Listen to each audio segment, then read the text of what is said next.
organic, unpredictable, unknown, lovely, beautiful, a sense of fulfillment. This is part of the pleasures of life and not the chores of life.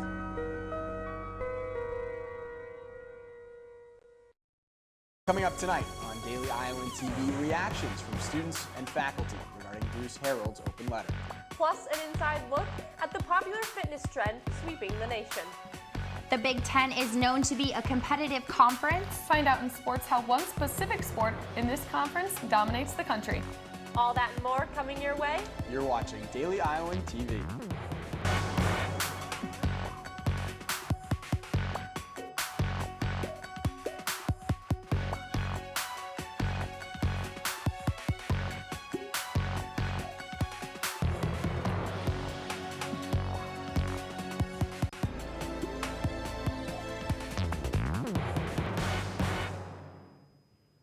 Good evening, and thanks for joining us. I'm Jeremy Meyer. And I'm Megan Sanchez. University of Iowa's President-elect Bruce Harreld hasn't even stepped foot into his new office, yet he's been under heavy scrutiny since the day he was chosen to take over for former President Sally Mason.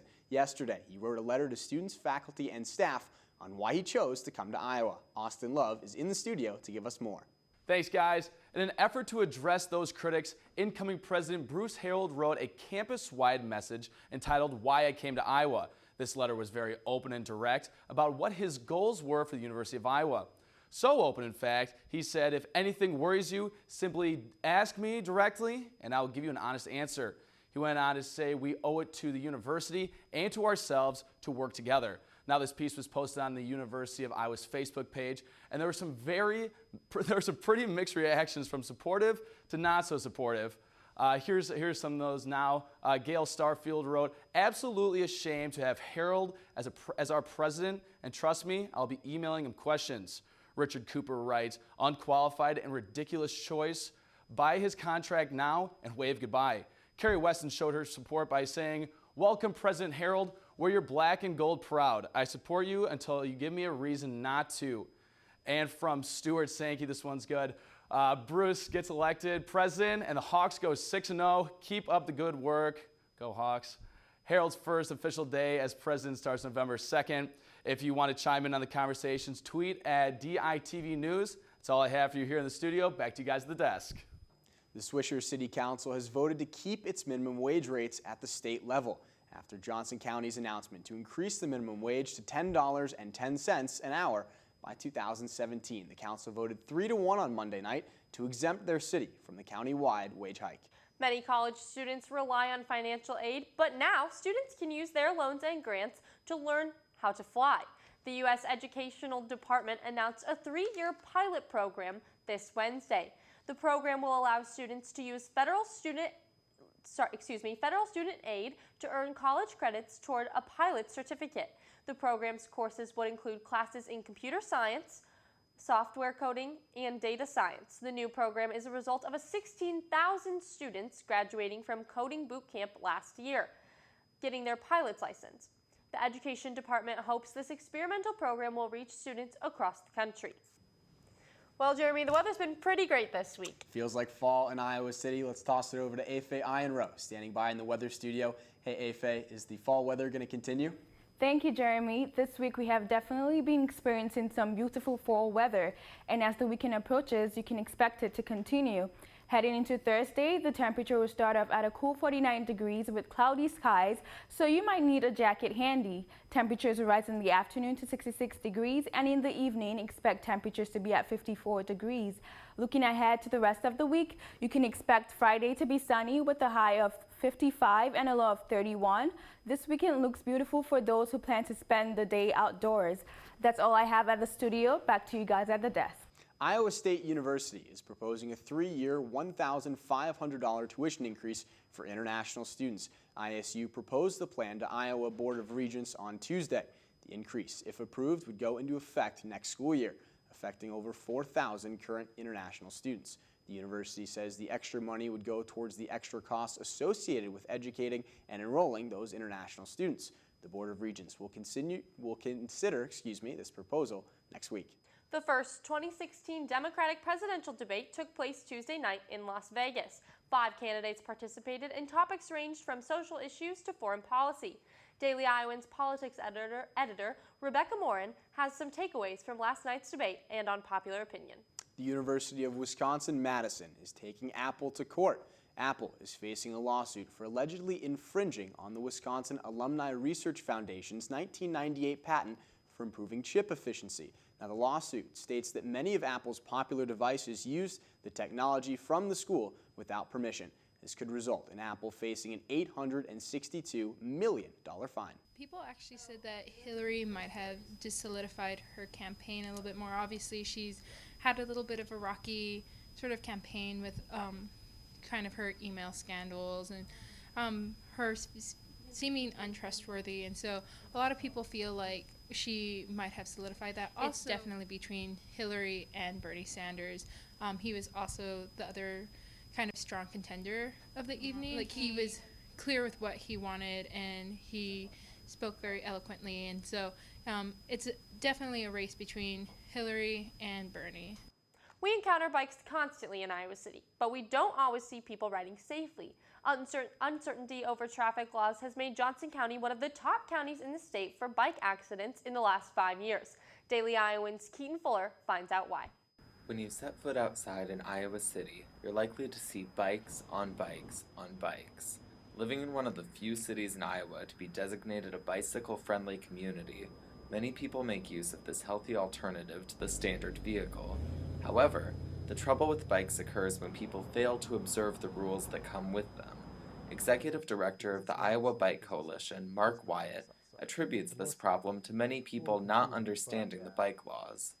And that's some of the problems with bicycle laws, is that they can be confusing because they don't apply just as evenly as a motor vehicle law might. So sometimes bicyclists kind of make up their own rules, which isn't really what we want to see happen.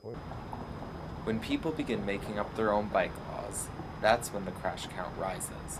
In 2014, Johnson County was responsible for the second most bicycle crashes in the state, with 11%. Many bicycle-related accidents are caused by bicyclists and drivers alike simply not knowing the bike laws in the first place. But by keeping a few simple, basic laws in mind, we can easily prevent the kinds of accidents caused by this behavior. Remember that when bikes are on the road, they have the same responsibilities as a motor vehicle. That means obeying stop signs, signaling to traffic, and the use of a headlight at night. Additionally, be sure to ride on the roads and not the sidewalks and pedestrian areas.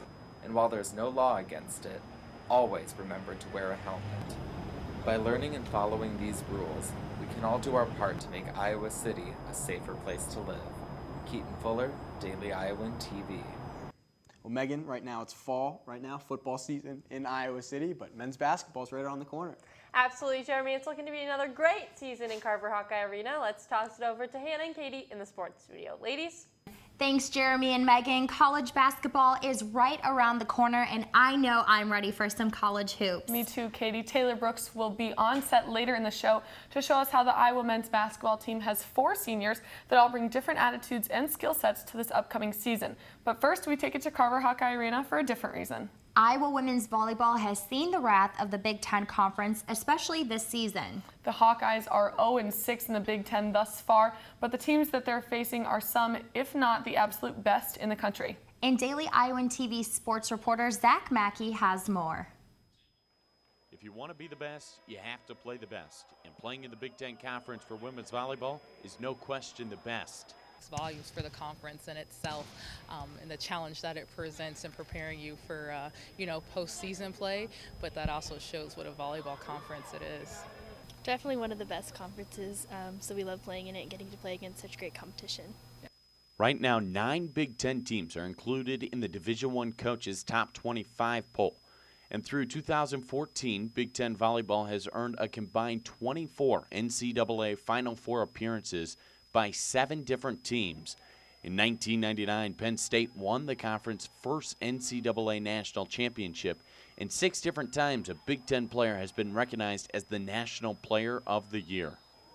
It's well known that if you're winning a Big Ten championship, you're probably going to be in the running to win a national championship, and so I think that just speaks volumes for the conference in itself. The struggles of playing in the Big Ten can be felt every day, whether you are on the road or at home playing against ranked opponents day in and day out is no easy task.